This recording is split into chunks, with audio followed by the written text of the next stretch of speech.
बिस्मिल्लाहिर्रहमानिर्रहीम, अस्सलाम वालेकुम। पीडीएम का 13 दिसंबर को मीनार पाकिस्तान पर होने वाला जलसा अपोजिशन और हुकूमत दोनों के सरों पर सवार है। मुस्लिम लीग नून की नायब सदर मरियम नवाज गुज़श्ता कई रोज से जलसे की तैयारियों में से गर्म है। आज भी दिन भर वो अवामी राबता मुहिम में मसरूफ रही। मुख्तलिफ मकामात पर उन्होंने कारकुनान से खिताब किया। उन्होंने अपने खिताब में हुकूमत पर किए ताबड़तोड़ हमले। मरियम नवाज का कहना था कि हुकूमत अब नवाज शरीफ से एनआरओ मांग रही है। वज़ीर आज़म इमरान खान को मुखातिब करते हुए उनका कहना था कि जाओ, तुम्हें एनआरओ नहीं मिलेगा। उन्होंने मजीद कहा कि अभी इस्तीफों की हिदायत नहीं की, फिर भी घर पर इस्तीफों का अंबार लग गया है। आंधी आए या तूफान, लाहौर जलसा तो होकर रहेगा। फैसले का वक्त आ गया, जाली हुकूमत को घर भेजने का वक्त आ गया। आज ये जो कहते थे दिन रात एनआरओ नहीं दूंगा, हाथ जोड़ के नवाज शरीफ से एनआरओ मांग रहा है। अभी हमने बाज़ाब्ता इस्तीफे नहीं मांगे, मेरे घर इस्तीफों के अंबार लग गए।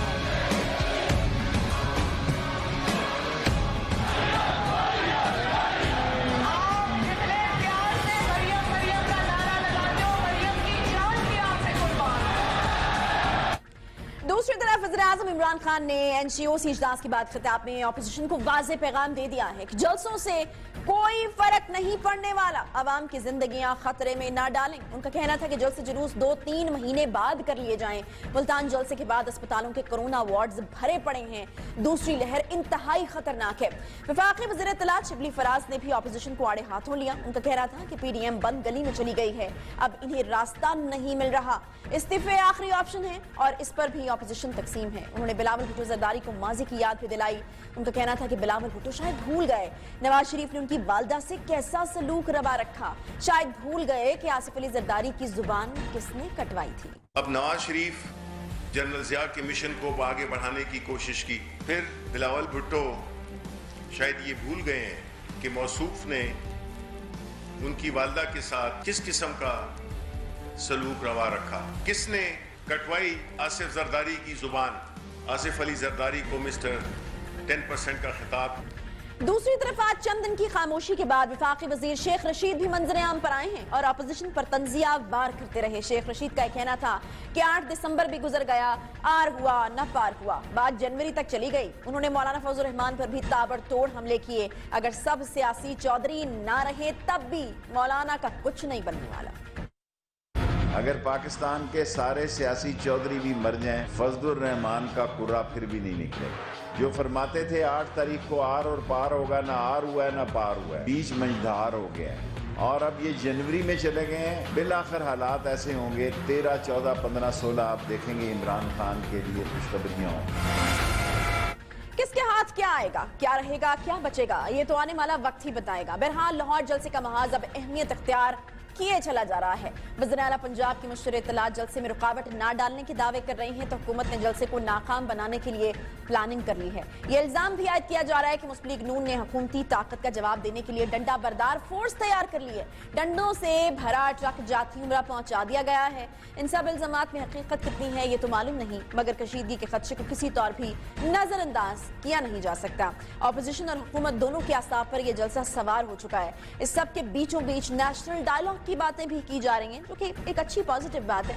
सेनेट इलेक्शन होंगे या नहीं होंगे, हुकूमत रहेगी या नहीं रहेगी, पीडीएम को कुछ मिलेगा या नहीं मिलेगा, इसी हवाले से ऑपोजिशन के कैंप्स में हो क्या रहा है, इसी पर बात करेंगे। ऑपोजिशन से दोनों मेहमान हमारे साथ मौजूद हैं। जनरल रिटायर्ड अब्दुल क़य्यूम साहब सेनेटर हैं, मुस्लिम लीग नून के सीनियर रहनुमा हैं। Welcome to the show senator साहब। नफीसा शाह साहिबा हमें ज्वाइन कर रही हैं, रहनुमा पाकिस्तान पीपल्स पार्टी की, बड़ी प्रोमिनेंट। बहुत शुक्रिया नफीसा शाह साहिबा प्रोग्राम में ज्वाइन करने के लिए। सबसे पहले मैं सेनेटर साहब की जानिब जाना चाहूंगी, बिकॉज लाहौर जलसे की इस वक्त हर तरफ हाइप है और अगर आप देखें मुख्तलिफ टीवी चैनल्स के ऊपर सेनेटर साहब तो मरियम जो हैं वो हर जगह आपको नजर आ रही हैं। बड़े खास तरीके से एक हाइप जो है वो लाहौर जलसे की बनाने की कोशिश की जा रही है और अभी तक बड़ी कामयाब भी चल रही है। सेनेटर साहब मुझे ये बताएगा कि क्या पीडीएम के लिए, खासतौर पर मरियम नवाज साहिबा के लिए जलसा क्या है? ऐसा कहा जा रहा है कि शायद मरियम नवाज साहिबा के लिए एक टेस्ट केस बन चुका है, इसलिए हम देख रहे हैं कि वो कितनी एफर्ट पुट इन कर रही है।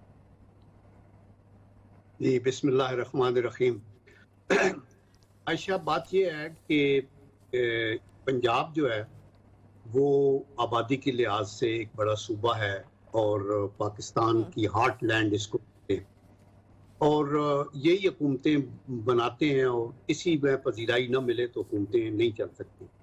آپ کو یاد ہوگا کہ پیپل پارٹی کی بھی مین اسٹرینتھ جو تھی بھٹو صاحب کی اور بے نظیر بھٹو صاحبہ کی وہ پنجاب تھی, اور اس سے بعد میں بھی ابھی جو مسلم لیگ نون کا ایک بہت بڑا گڑھ ہے پنجاب کے صوبے میں, اور لاہور پھر پنجاب کا دل ہے, اور وہاں پہ مسلم لیگ نون کی ایک آپ دیکھیں ان کے نمائندوں کے حساب سے بھی ایک بڑی اکثریت ہے.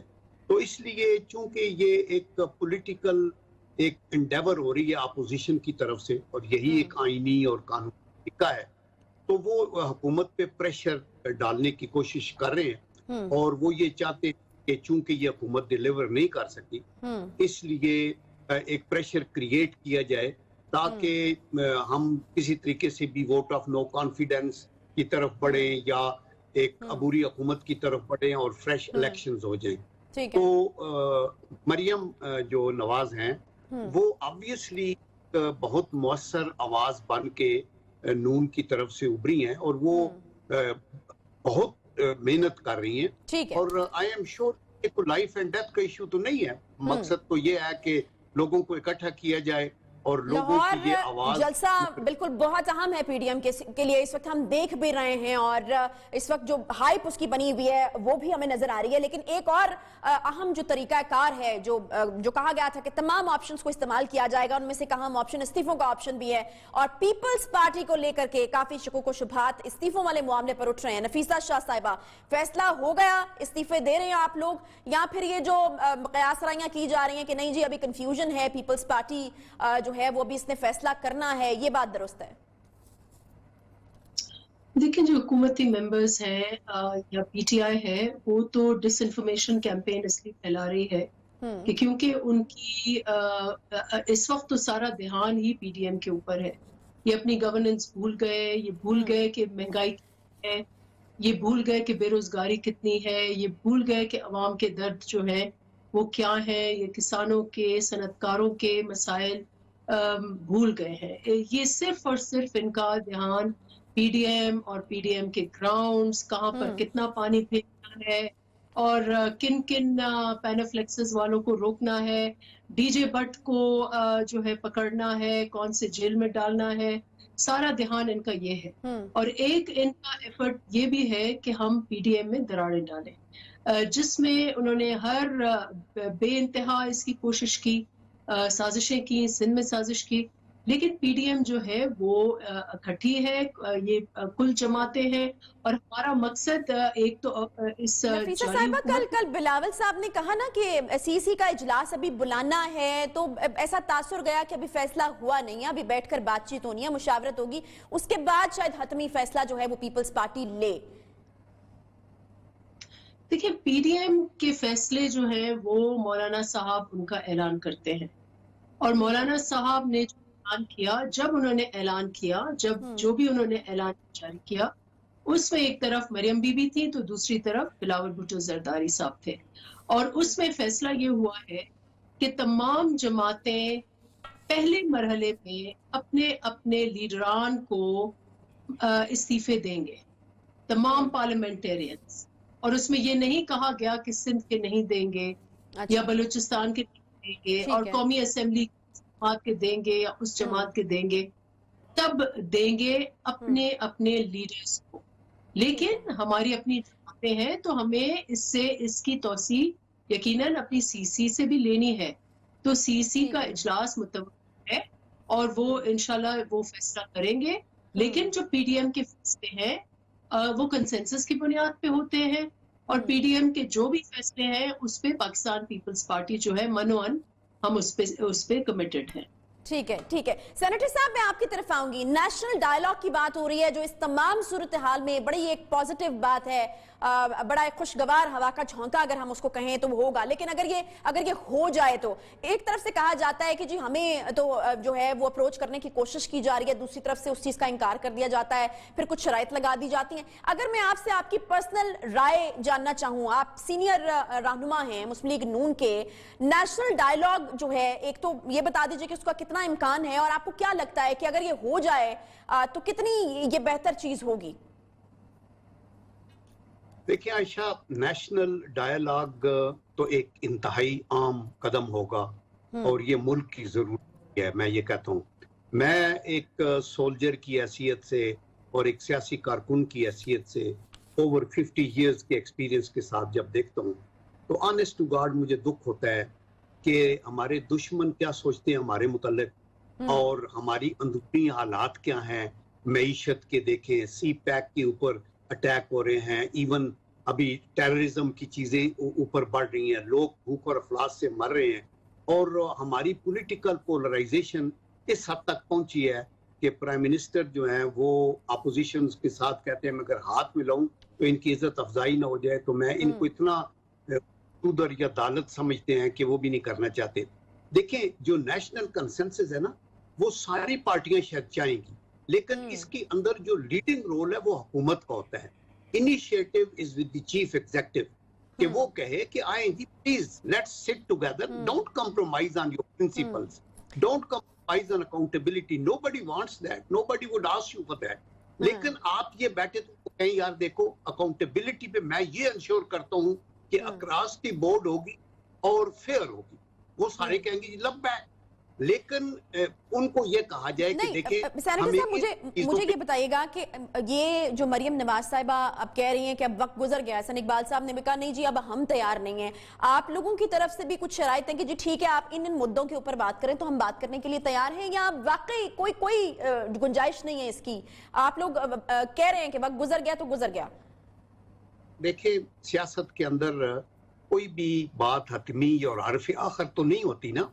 یہ جب ہمارے لیڈر ابھی پی ڈی ایم کے کہہ رہے ہیں نا کہ نہیں ہو رہا، نہیں کر سکتے، وہ آپ کو یاد ہوگا کہ اسمبلی کے فلور پہ زرداری صاحب نے بھی اور بلاول بھٹو نے کہا تھا کہ ایک قدم آگے آئیں ہم 2 قدم آگے جائیں گے. اسی طرح شہباز شریف صاحب نے اپنی تقاریر میں کئی دفعہ کہا کہ بھول جائیں اور ہم آگے چلتے ہیں، ہاتھ ملا کے اس کو چلتے ہیں. لیکن جب مایوسی ہوئی، جب آپ نے یہ دیکھا کہ ایکٹنس ہے، پھر ان کی جو ان الیکٹڈ بہت سے ایڈوائزرز ہیں وہ آ کے حالات کو اتنا خراب کرتے ہیں کہ اور پھر جا کے عمران خان صاحب کو بتاتے ہیں، تو میرے خیال میں وہ زیادہ ڈیمیج کر رہے ہیں. دیکھیں پالیٹکس نام ہی جو ٹھیک ہے. سینیٹر صاحب میں کوئکلی ذرا ٹائم میرے پاس کام ہے، نفیسہ صاحبہ سے میں اس کا جواب لینا چاہوں گی. ایک تو نفیسہ صاحبہ مجھے یہ بتائے گا کہ یہ جو ڈیمیج کرنے والی جو بات کی ہے، جس طریقے سے مس انڈرسٹینڈنگز کریٹ کی جا رہی ہیں، کیا پیپلز پارٹی نے بھی اس کو ایکسپیرینس کیا ہے؟ کیا پیپلز پارٹی سے بھی کوئی رابطہ ہوا ہے؟ کیونکہ نون لیگ سے تو ہمیں پتہ چل گیا نا، حسن اقبال صاحب نے کہا، پھر مریم نواز صاحبہ کچھ اشارے دے رہی ہیں، پھر اپیرنٹلی وہ یہ کہہ رہی ہیں کہ نہیں جی اب وقت گزر گیا. پیپلز پارٹی کا کیا سٹانس ہے نیشنل ڈائیلاگ کے اوپر؟ مجھے پتہ نہیں کہ نیشنل ڈائیلاگ کی تشریح کیا ہے. پہلے تو جو پی ڈی ایم کا اعلانیہ ہے اس میں تو وزیر اعظم جو ہے وہ استعفیٰ دے، اس کے بعد ڈائیلاگ ہوگا. لیکن جو ڈائیلاگ ہونا ہے وہ تو سیاسی فورس ہونا ہے. میں اس کی بہت کلیئر ہوں کیونکہ یہ بار بار کہا جاتا ہے کہ بھئی فوج سے ڈائیلاگ، تو ججز سے ڈائیلاگ، تو گرینڈ ڈائیلاگ، پتہ نہیں کس قسم کا dialogue, national dialogue, international dialogue. یہ ڈائیلاگ جو ہوگا وہ سیاسی فورسز کے بیچ میں ہوگا. کنسنسس جو ہے وہ سیاسی فورسز کے بیچ میں. تو خان صاحب بھی ایک بڑی سیاسی فورس ہیں تو ان سے بھی ڈائیلاگ ہو سکتا ہے، لیکن آپ لوگوں کی شرط یہ ہے کہ وہ استعفیٰ دیں پہلے. جی دیکھیں جو ہماری کمٹمنٹ ہے وہ پی ڈی ایم کے اعلانیہ کے ساتھ ہے اور اس کے مطابق خان صاحب جو ہے وہ گھر جائیں. خان صاحب نے پوری ملک کا مسئلہ فارن پالیسی سے لے کر، معیشت سے لے کر، اقتصادی حالات، سوشل ایشوز، پھر انہوں نے جو اداروں کو ڈبویا ہے. خود ان کی جہاں 7 سال ان کی حکومت ہے وہاں تو لوگ ہسپتالوں میں گھٹ گھٹ کے مر رہے ہیں. 7 لوگ فوت ہو گئے اور اس وقت جو انہوں نے تاج پہنا کر ایڈوائزر ہیلتھ کیا ہوا ہے وہ اس وقت بورڈ آف گورنرز کے چیئرمین تھے. وہ کیوں نہیں استعفیٰ دے رہے؟ ठीक है, बहुत शुक्रिया। नफीसा शाह साहिबा हमारे साथ मौजूद थी, जनरल रिटायर्ड अब्दुल क़य्यूम साहब हमारे साथ मौजूद थे। बहुत शुक्रिया आप दोनों का। एक छोटा सा मुझे ब्रेक लेना है। ब्रेक के बाद हमें बात करनी है एक बहुत ही अहम खबर के ऊपर। भारत एक बार फिर से भौंडी और घिनौनी किस्म की हरकतों पर जो है वो उतर आया है और कुछ बड़े ही जो है वो घिनौने किस्म के इंकशाफात हुए कि किस तरीके से पाकिस्तान को मिलाइन करने के लिए, पाकिस्तान की रिप्यूट को खराब करने के लिए डिस इंफॉर्मेशन की फैक्ट्रियां लगाई गई हैं भारत की तरफ से। एक छोटा सा ब्रेक के बाद वापस आते हैं, साथ रहिए।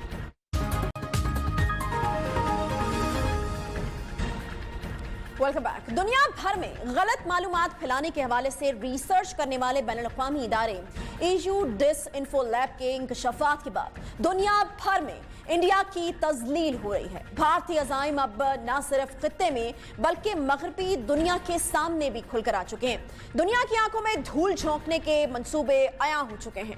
नाम नेहाद जमहूरियत के चेहरे से पर्दा हटा दिया गया है। जो तजलील अब हुई है शायद ही वो पहले इंडिया के हिस्से में आई हो। पाकिस्तान जो मुसलसल दुनिया को बताता रहा, अब आलमी इदारे भारत की मनफी और नाकाम साजिशों पर मोहर लगा रहे हैं। जी हां, दुनिया भर में फेक न्यूज और डिसइंफॉर्मेशन से मुताल्लिक काम करने वाले यूरोपीय यूनियन के तहकीकी इदारे EU डिसइंफॉर्मेशन लैब के मुताबिक 15 साल से जारी आलमी डिसइंफॉर्मेशन मंसूबे को भारतीय मफादात के फायदे के लिए एक मर्तबा फिर से फाल कर दिया गया है, जिसके तहत कई गैर फाल तंजीमें और 750 जाली मीडिया ऑर्गेनाइजेशन डिसइंफॉर्मेशन फैलाने के लिए फाल हो चुकी हैं, जो मुख्तलिफ लोगों, इदारों और वेबसाइट्स का सहारा लेकर पाकिस्तान और चीन के खिलाफ हर्जा सराई करती हैं, आर्टिकल्स छपवाती हैं। गुज़श्ता रोज इंडियन क्रॉनिकल्स के नाम से जारी होने वाली इस तहकीक में बड़े बड़े इंकशाफात किए गए हैं। तहकीक में यह बताया गया है कि इस मंसूबे के तहत जिस शख्स की शनाख्त को चुरा कर दोबारा जिंदा दिखाया गया है उसे दर हकीकत इंसानी हकूक के कवानीन के बानियों में से एक शुमार किया जाता है, और वो तो इस वक्त जिंदा ही नहीं है बल्कि 2006 में 92 साल की उम्र में वफात पा चुके हैं। EU डिसइंफो लैब के एग्जीक्यूटिव डायरेक्टर अलेक्जेंडर एलफिलिप भारतीय साजिशों पर खुद हैरत का शिकार हैं। उनका कहना था कि उन्होंने अपनी जिंदगी में डिसइंफॉर्मेशन फैलाने का इतना बड़ा नेटवर्क पहले कभी नहीं देखा। इस नेटवर्क से मुतालिक गुज़श्ता बरस तहकीक सामने लाई गई, लेकिन इस नेटवर्क ने अपना काम बंद नहीं किया, जिससे साबित ये होता है कि ये बहुत मजबूत और बहुत बासिर किस्म के नेटवर्क है। तहकीक में यह भी बताया गया है कि श्रीवास्तवा ग्रुप से चलाए जाने वाले इस नेटवर्क की पहुंच कम से कम भी 116 मालिक और दुनिया के 9 मुख्तलिफ खित्तों तक है। तहकीक के मुताबिक ये नेटवर्क जिनेवा में अक़वाम मुत्तहिदा की काउंसिल बराए इंसानी हकूक और ब्रसल्स में यूरोपीय पार्लियामान पर असरअंदाज होने की कोशिश करता है। EU डिसइंफो लैब के एग्जीक्यूटिव डायरेक्टर ये कहते हैं कि जिस नौयत का ये ऑपरेशन है और जितनी वसी इसकी पहुंच है, ये काफी गौर तलब किस्म की बात है, और इतना बड़ा ऑपरेशन महज चंद कंप्यूटर्स के साथ नहीं ऑपरेट किया जा सकता। इसके लिए बड़े पैमाने पर मंसूबाबंदी करनी होती है। EU डिसइंफो लैब के मुताबिक इस तहकीक की सबसे अहम बात अक़वाम मुत्तहिदा से तस्लीम शुदा 10 NGOs का श्रीवास्तवा ग्रुप से बराह रास्त ताल्लुक साबित कर देना थी।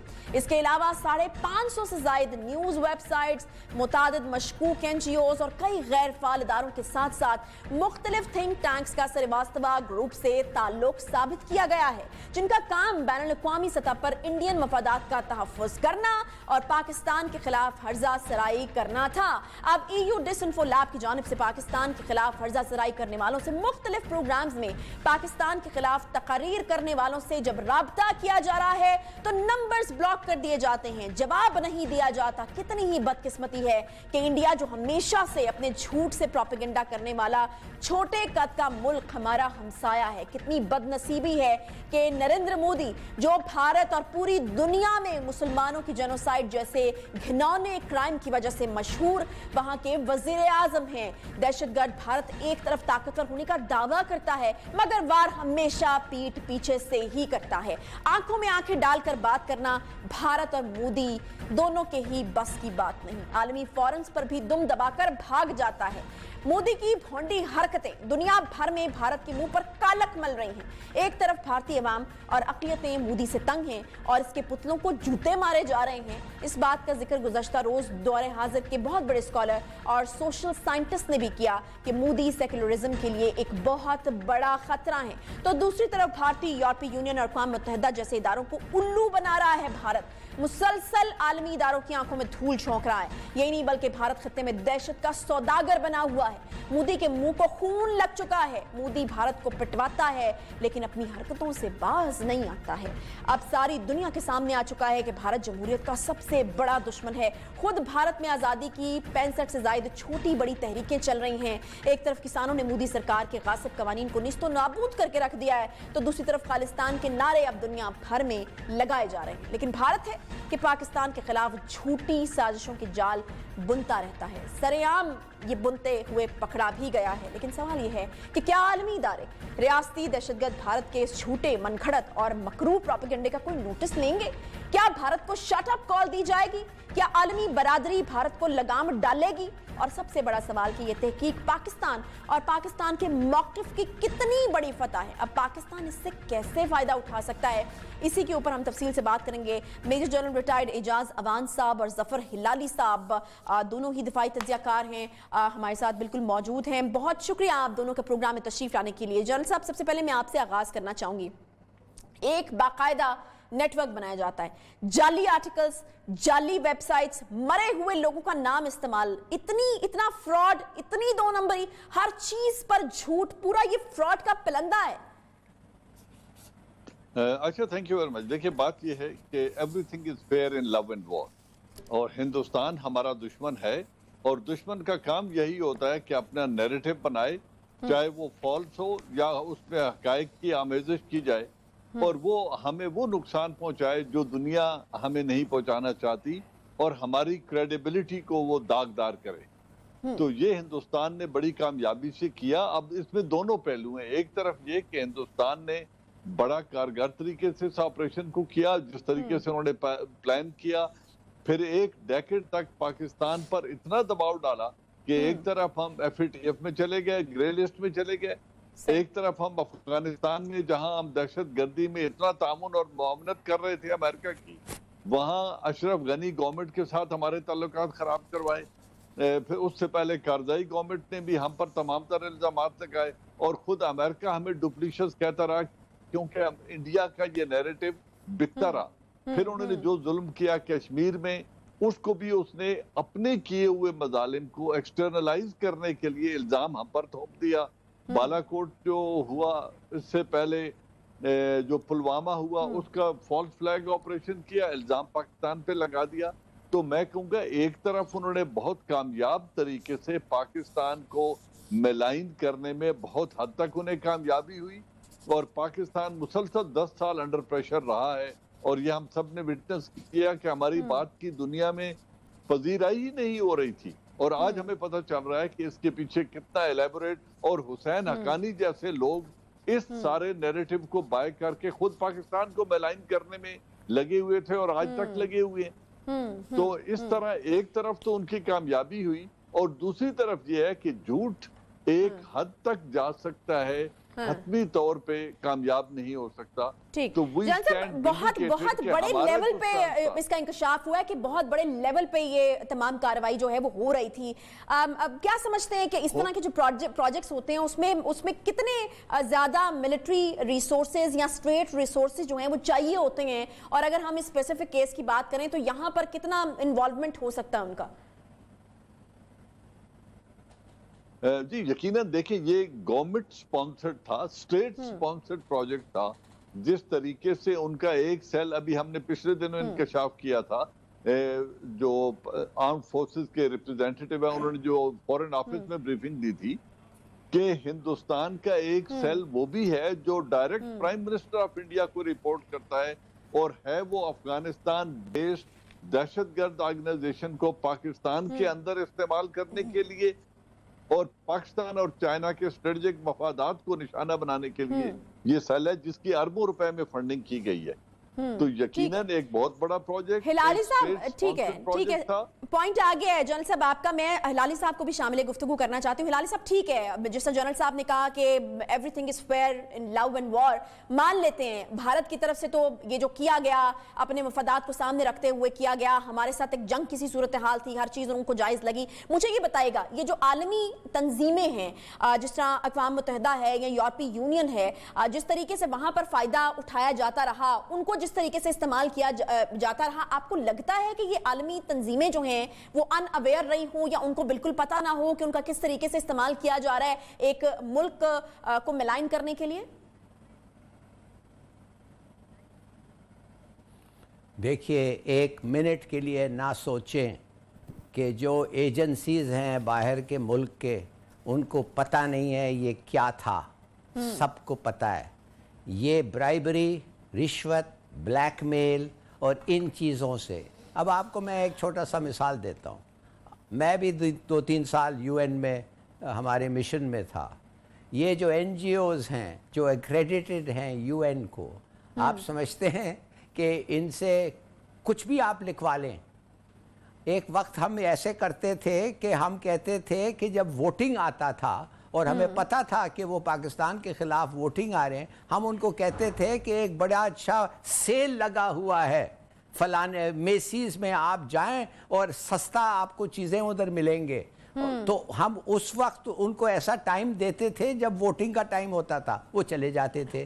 देखिए, दे नो दिस इज़, ये एक फ्रॉड है, ये सबको पता है। आप एक NGO के बिहाफ पे एक स्टेटमेंट ड्राफ्ट कर रहे हैं, आप कह रहे हैं इस NGO ने स्टेटमेंट दिया, एक UN का NGO, और आप समझते हैं कि उनको पता ही नहीं है कि ये स्टेटमेंट पब्लिश हो रहा है, इश्यू हो रहा है, दुनिया भर सर्कुलेट हो रहा है। Of course they knew. ये तो एक पुराना खेल है, ये सब अमेरिकनों को पता था। अगर आप समझते थे उनको नहीं पता था, दे डोंट केयर, बल्कि वो तो उनको वो देखते हैं कि उनका फायदा किधर होता है। पाकिस्तान को मलाइन करना अमेरिका का फायदा था। लेकिन हिलाली साहब, आलमी फॉरेंस का इस तरीके से नाजायज फायदा उठाना क्या ये जुर्म नहीं है और इसकी कोई सजा नहीं होनी चाहिए? आपका मतलब नाजायज के क्या मतलब है आपका? जिस तरीके से love and war, there is no नाजायज।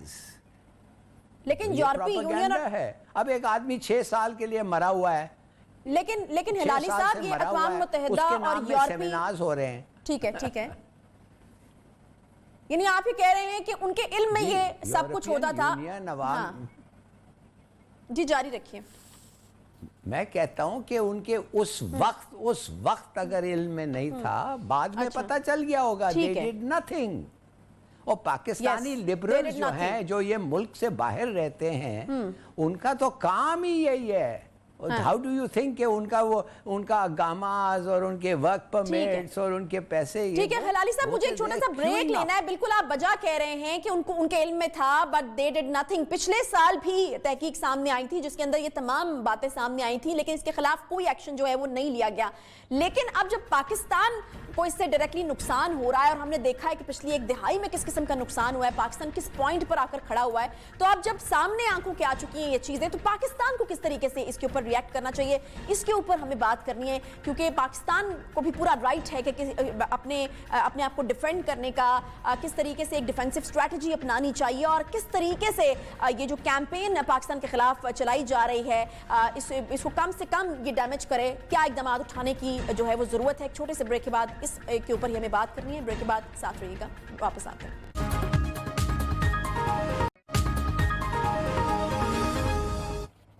वेलकम बैक जी। ब्रेक के बाद एक बार फिर से आपको खुशामदीद कहते हैं। हम बात कर रहे हैं EU डिसइंफो लैब के इंकशाफात के हवाले से, जो कि भारत की इस घिनौनी हरकत के हवाले से किए और पाकिस्तान को किस तरीके से डैमेज करने की, नुकसान पहुंचाने की और दुनिया भर में मिलाइन करने की कोशिशें हो रही हैं। उस हवाले से major general retired Ejaz Awan साहब भी हमारे साथ मौजूद हैं और जफर हिलाली साहब भी।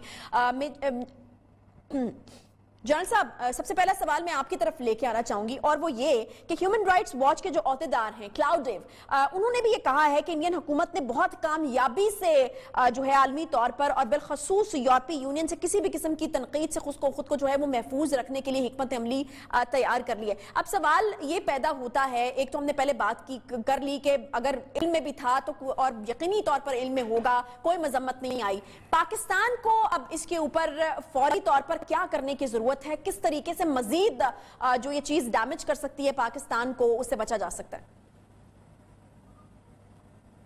Thank you. اچھا دیکھیں, بات یہ ہے کہ پاکستان کو حق پہنچتا ہے اپنے دفاع کا. پاکستان یقیناً انٹرنیشنل اس ایویڈنس کو لے کے اور اپنا جو پہلے ڈوزز دیے ہیں اس پہ بیس کر کے وہ پرماننٹ 5 کو اور اپنے ڈپلومیٹک مشن کے ذریعے انڈیا کو بے نقاب کرنے کی کوشش تو کرے گا, اور اس کا ہمیں حق بھی پہنچتا ہے, ہمارا مورل رائٹ ہے کہ ہم کریں. ہندوستان کی ساکھ کو اور اس کے پروپیگنڈے کی کریڈیبلٹی بھی کافی حد تک کمزور ہوگی. لیکن اس سے بڑھ کے اگر ہم یہ سمجھیں کہ ہندوستان کے اوپر کوئی بہت بڑا ایکشن ہونے والا ہے, میری ذاتی رائے یہ ہے کہ ایسا نہیں ہوگا, کیونکہ اگر یو این ریزولوشنز کو ڈس ریگارڈ کر کے کشمیر کو اینیکٹ کرنے پر یو این خاموش رہا اور انٹرنیشنل قوتیں خاموش رہیں, 80,000 کشمیری شہید کر دیے گئے, 12,000 عورتیں ریپ کر دی گئیں, 800 بچوں کو پہلے پار کر کے بلائنڈ کر دیا گیا, نہتے شہری کو جیپ کے آگے باندھ کے بریگیڈیئر صاحب as a human shield use کر رہے ہیں, ایک بچہ نواسا اپنے نانا کی چھاتی پہ بیٹھا رو رہا ہے لاش کے اوپر. ان تمام چیزوں پر اور پھر یہ جو 15 ماہ سے کلیمپ ڈاؤن ہے کشمیر میں, اگر اس وجہ سے ہندوستان پر کے خلاف کوئی بڑا ایکشن نہیں لیا گیا تو ڈس انفارمیشن کیمپین پہ میں نہیں سمجھتا کہ کوئی بہت بڑا ایکشن. ہلالی صاحب آپ بھی ثابت چاہیے کہ اپنے کاؤنٹر انٹیلیجنس آپریشن لانچ کریں. ٹھیک ہے. ہلالی صاحب میں آپ سے بھی آپ کی تجاویز لینا چاہوں گی. آپ ثابت سفارتکار رہے ہیں, کس طریقے سے اس پوری صورتحال کو پاکستان اپنے حق میں اور بھارت کے خلاف استعمال کر سکتا ہے اس وقت؟ دیکھیے, پہلی بات تو یہ ہے کہ مثال کے طور پہ یہ جو 10 NGOs ہیں انہوں نے سٹیٹمنٹس بقول نہیں دیا مگر ان کے نام پہ پبلش ہوئے. تو ہمارا کوشش یہ ہونا چاہیے کہ ان کو کانٹیکٹ کیا جائے اور ان کو سیدھا سادہ کیا جائے کہ آپ لوگ تو پیسے کھا کے یہ سب چیزیں کیے ہیں, اور بغیر پیسے تو یہ سوال ہی نہیں پیدا ہوتا کہ کوئی چیز پرنٹ ہو, پبلشڈ ہو, پوری دنیا جائیں اور آپ کو پتہ نہیں ہے. لہٰذا یہ اس میں آپ either out of neglect, incompetence or stupidity, مانے you are either a knave or a fool, تو آپ نے اس میں شریک ہیں. تو آپ کیوں NGOs, کیوں UN آپ کے ساتھ رابطہ رکھنا چاہیے, سیکرٹری جنرل کو لے جائیں اور ان کو کہیں یہ لوگ ہیں ایک UN ممبر کے خلاف ایک دوسرے ملک کے آڑ میں آ کے پیسے سے اور بلیک میل سے یہ کام کر رہے ہیں, تو آپ ان کو آپ کے لسٹ سے نکالیں تو اس پہ کچھ اثر ہوگا. دوسری بات یہ ہے کہ اگر کسی طریقے سے آپ ان کو, بڑے اچھے قانون ہیں باہر کے ملکوں میں, لائبل, سلانڈر, یہ وہ, اگر ان کے آدمی کو آئیڈینٹیفائی کر سکیں جس نے یہ سائن کیا اور جس نے کلیم کیا, وہ تو کہے گا کہ میں نے نہیں, جیسے میں نے کہا, جیسے وہ کہے گا میں نے نہیں, تو آپ کہیں کہ then you are a fool, آپ کے پاس کوئی کنٹرول ہی نہیں ہے آپ کی آرگنائزیشن میں. کچھ کریں کہ ان کو یہ بھگتے کچھ. ٹھیک, بہت شکریہ ظفر ہلالی صاحب. میجر جنرل ریٹائرڈ اعجاز اذان صاحب ہمارے ساتھ موجود تھے. ہلالی صاحب نے جانے سے پہلے کچھ تجاویز جو ہیں وہ بڑی زبردست قسم کی دی ہیں. یقیناً پاکستان کو جلد از جلد اس کے اوپر جو ہے وہ کام کرنے کی ضرورت ہے. ہم ایک دہائی سے اس نقصان سے گزر رہے ہیں, مزید آگے کس طریقے سے اس نقصان سے بچا جا سکتا ہے اس کے لیے کام کرنے کی ضرورت بالکل ہے. اس کے ساتھ ہی پروگرام کا وقت یہاں پر ختم ہوتا ہے. انشاءاللہ آپ سے ملاقات ہوگی اگلے ہفتے. اپنا خیال رکھیے. اللہ حافظ.